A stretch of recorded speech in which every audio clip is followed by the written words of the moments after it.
Last season, we 4 meetings between Chelsea and Tottenham, 4 wins for Chelsea, no goals scored by Tottenham. And now what we saw yesterday is the gap beginning to close. Are Tottenham under Antonio Conte beginning to get a grip and know what it takes to get closer to Chelsea? It would seem that way. This was Conte on that. I think it would be foolish to think that in only 8 months, not reduce it, but you stay in the same level of Liverpool, City, Chelsea. I think impossible. I want to be always honest with our fans, with the media. If you remember last season when I arrived, I said that for us it was very, very important to try to finish in Europe. But when I felt the opportunity to go to fight for the Champions League, and then I say this to my players, and then the media. I don't like to hide my ambition, but I'm not so foolish to understand that we have to work a lot and to continue to also in transfer market to try to reduce the gap between us and the best team in England. It would appear, Graeme, that Tottenham are closing the gap. Conte says it's well nigh impossible to do that. I think he's been diplomatic. But judging from what we saw yesterday, this is a team of fighters who will never give up. Yeah, they're playing in the mould of the manager. For those that can remember him as a player, he was perpetual motion, non-stop, high energy, feisty. You're not going to close the gap in one transfer window. Or was it be 2 transfer windows? I mean, yesterday I thought Chelsea were fabulous. They're just lacking the goal scorer. They had lots of intricate passing movements, got to the edge of the opposition's box time and time again, but they still only ended up with 3 shots on goal. 2 of them ended with goals, and Lloris made a save. So they still need, whether it's the fox in the box or whether it's a rampaging centre forward like both City and Liverpool have bought this year, and what they thought they had in Lukaku, they need a goal scorer. Raheem Sterling gets 15 goals a year. You put Jorginho on the list of scorers only because it's penalties. He barely crosses the halfway line, so he ain't going to get you goals in normal play. And if it was Chelsea, I'd still be looking for someone else to get the goals. For Spurs, I think there is an improvement. I think he's got good players in, but for the largest part yesterday, they played second fiddle and they got lucky yesterday. Yeah. Simon, what did you make of the spectacle at the end when Conte and Tuchel go for the handshake, and Tuchel pulls Conte to him, and the handshake was more than a handshake. It was a grip by Tuchel on Conte, and then it kicked off. You look at it from 2 perspectives. You sort of get juxtaposed on the discipline and indiscipline, the dichotomy of wanting your players to be disciplined and then seeing your managers be potentially indisciplined. But if I'm entirely honest, I think that Tuchel was at it with him during the game. I think he was at it with him before the game, suggesting that whatever comes out of Antonio Conte's mouth is not to be believed about teams he selects and tactics he chooses. I like to see managers competing. It's more and more of the balance in football. You saw last year the arguments that Klopp dominates the technical area and pushes people around, and Arteta tried to have a go back at Anfield and got his backside smacked. I look at it and say, if I'm honest, I would have mixed emotions about it. I'd be like, don't want the players behaving that way. On the other side of the argument, I'd say, go on, son. I think Conte's got balls. I don't think he cares where he is. I don't think he's going to be intimidated by other managers. I think he is standing up for what he thinks is the right thing to do. And I think Tuchel running down the touchline, doing his bit, you can see that. I think the camera angle made more of it than actually did. I thought Sky should get a BAFTA for that. But the bottom line is I think that you have competitivity. You don't like to spill over. Yeah, but that's beyond competitivity, isn't it? It's beyond it. It's the handbags. It's a bit unseemly, isn't it? Well, it's a bit unedifying. These 2 should know better. Sure, and you'd like to think that they would behave better at certain times, but this is an emotional game. It's highly charged. It was a game that featured 2 goals that Chelsea feel aggrieved about. Spurs have just scored in the 96th minute. Conte's given it to Tuchel. Tuchel's given it to Conte. Whilst you think to yourself, grown men should behave better, there is another side of the... And of course, we talk about the nature of how fans behave in the terraces, and that's the example that you're setting. But I also do like the fact that neither one of them is going to give the other one a yard. Oh, yeah.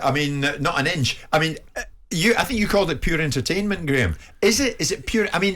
is it the best kind of thing to see? No, we have to be careful. It's not something you'd want to see every week, but I understand. I understand why it happens. I've been on the touchline. the dugots are particularly close there, and you can hear what the opposition is shouting onto their players, and sometimes that may involve your own players, so you get upset by that. They're two excitable personalities. I think Simon's said it already. As a previous owner of a football club, he'd like to see his manager. Not every week, I'm sure. Supporters like to see it. They like to think the man's having a right go on their behalf. But no, you can't condone it. But I understand. You prepare all week, Jim, a plan for the Saturday. So you've worked on it, and you get out there, and you're hoping it all goes to plan, and generally it doesn't. And you get excited, and you get caught in the moment. And I have been there. It's understandable. It's happened, and it will continue to happen. And I think what would have added to it, when I come back to the referees are allowing a bit more to go. You will feel aggrieved, as Tuchel did yesterday with the foul. Was it on Reece James? No, maybe not Reece James. That was 2 or 3 minutes before a goal. Havertz. Havertz. That's it, Havertz. So, you will, because of the more lenient refereeing, which we must have going forward, that will lead to more excitement on the benches. Well, just on refereeing, it was suggested to Tuchel that Chelsea fans believe Anthony Taylor has got many decisions wrong against Chelsea in the past. This was what he said to that. I don't think that some of the fans think that. I can assure you that the whole dressing room of us, every single person thinks that. And I cannot understand how the first goal is not offside. And I cannot understand since when players can be pulled by their hair, stay on the pitch, pull other people's hair, stay on the pitch and attack in the last corner. This is for me without any explanation, and I don't want to accept it. And I mean, this is for me. I have no words for it. I'm curious what the explanation is for that. But both goals should not stand, and then it's a fair result because we were brilliant and we deserve to win. This is my point of view. You're talking about this game in particular and issues with the decisions in this game in particular. There have been issues with this referee that fans think have gone on for quite a while now. Not only the fans. So you share that this is... The players, they know what's going on, and then they're on the pitch and they know it, and again it's like this. Are they worried when this is referee takes place? I mean, again, Graham, when you and I can remember up in Scotland when you were at Rangers, there was the odd fallout with you and the authorities on more than one occasion. And of course the media gets involved, and then it can get all a bit ugly. Should Tuchel really be saying that? Should Tuchel really be saying that, it's not just the fans really that might have a problem with Anthony Taylor, that we might have a problem in the dressing room with this guy? Should he be pointing No, that out? I don't think he should be, but he's planting a seed for the next time he referees their game in hopes that the calls go his way next time round. I think he's got a real argument, by the way. I think Richarlison is certainly in the line of the shot on Mendy. I mean, Andy's offside, and the pulling of the hair was...